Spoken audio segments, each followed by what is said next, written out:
Well, hi, it's your pal Chris. I just thought I would check in with you. I thought what we might do a little different is maybe we could take a look at some of the photos I took over the last week.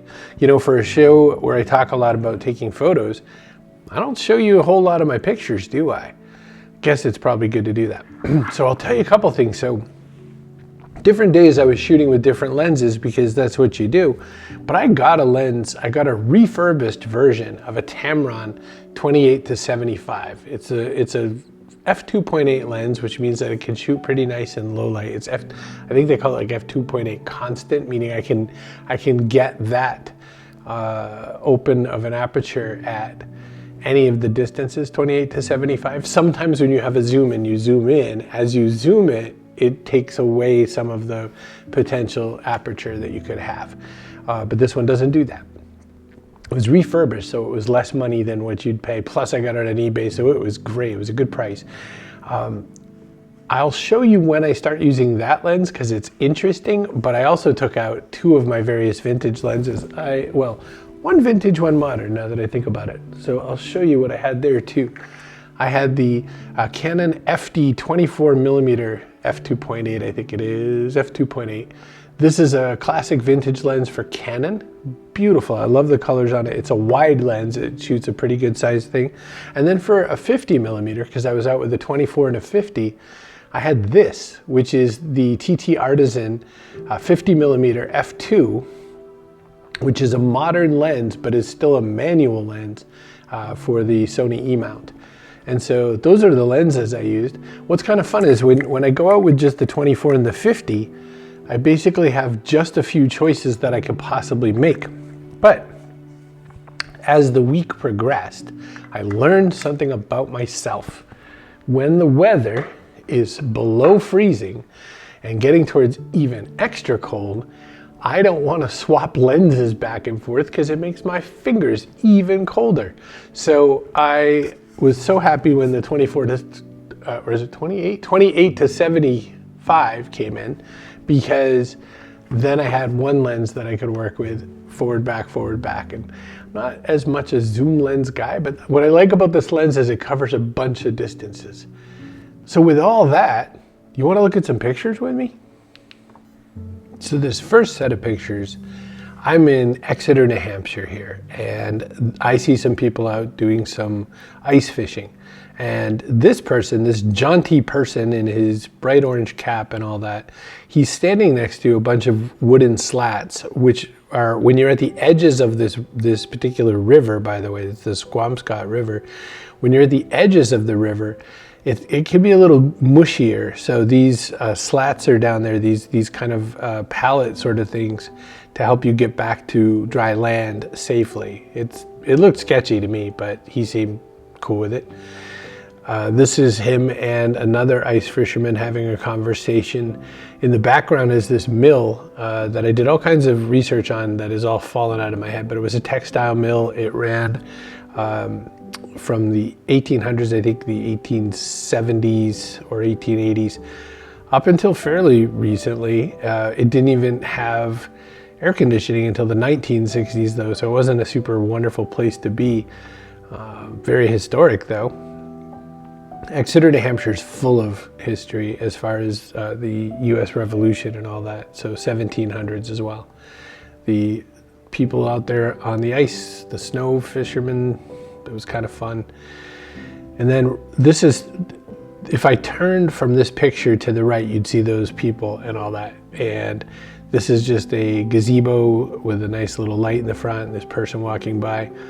Now, if you look and squint really close, that person, there's two other people coming the opposite way, but it looks good enough that it looks like just one person walking. And so I took the shot and said, well, I'll pretend. I didn't Photoshop them, I guess I could have. Hey, more ice fishermen, because this rest of this is not exactly in order.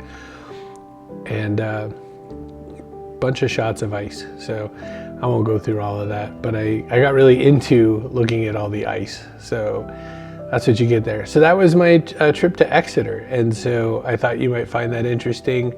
I like to shoot people, and I like to shoot kind of a little more action than what we're looking at, but you know, what do you do? The weather's the weather, scenes are the scenes. So I shot ice fishermen and that nice person walking by the gazebo. It was good to be out in though. I had a really fun time being out. This is a good time to talk about, I see a lot of people saying they're having trouble being motivated. They're not feeling like they can get out there, or what happens when you're not having the best of days.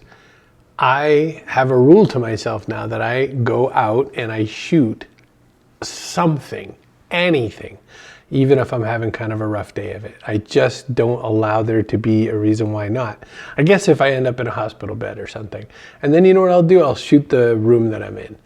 But I shot some pictures and I'll put them up on the screen. They're so nothing. One's the reflection in a Chinese restaurant. One's a toy store in town, a toy and gaming store. One is a gazebo. There's a table setting that I'm shooting through glass, which I really like the reflections on and all that. And then a little chunk of ice, and that's it. That's all I got. And I'm sharing this to say, not every day are you going to hit something that looks like you're on the front of National Geographic, and maybe you can make some permission to yourself that not every shot's going to be a banger. But maybe also, if you have a goal of getting out and shooting more and more often, give yourself fewer excuses. Just say to yourself, if I get nothing else, I'll just shoot what I can shoot. I'll show you a picture from the other day. It was a kind of just in case I shot nothing shot, and I'm looking at what I shot. I'll show you the subject. Take a look at this. I did it just to say I shot something, and then I got really good shots later, but I'll get to those in a bit. I'm kind of going in vaguely chronological order. So one thing is, when I shoot my photos, when I come back in and I throw out all the duds and then I keep all the keepers, I pick usually around 4, but sometimes more than 4, that I really, really like, and I put them all at the top. So it makes things sort of not in order, but that's just the ones that I tend to share. This first one I love, love, love. I punched up the blues a little bit, but this is just ice. And it's kind of hard to sort of figure out the angle, but I'm standing on the edges of the Merrimack River. I'm standing over a bit of ice that's just kind of jagged and sheared looking. I'm literally just standing on top of this and shooting my camera straight down on it. So I thought it was kind of a fun picture though. And then look at these guys. This swans do not tend to hang out in my neck of the woods, but look at these guys. 4 of them. They were just going right down loud and proud down the middle of the river. And look at the snow on the far bank and all that sort of a thing. I thought it's just a beautiful shot. And I'll show you another shot of the swans that looks practically like AI generated, but this one is the one I like more.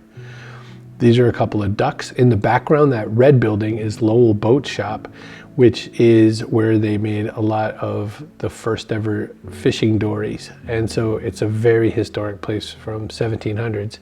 And I've done video interviews and stuff inside that place. But now it's just the backdrop for these 2 little mallards up front. I liked this ice because of the grass underneath and because it almost looks like eyes and things. It looks almost like a skull. I thought that was kind of a cute look.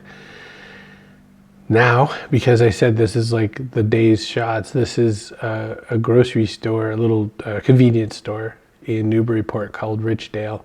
And I shot this for another project I'm working on called Party Town, where everything's supposed to be kind of like bleak looking and the opposite of what would seem like a fun place to hang out.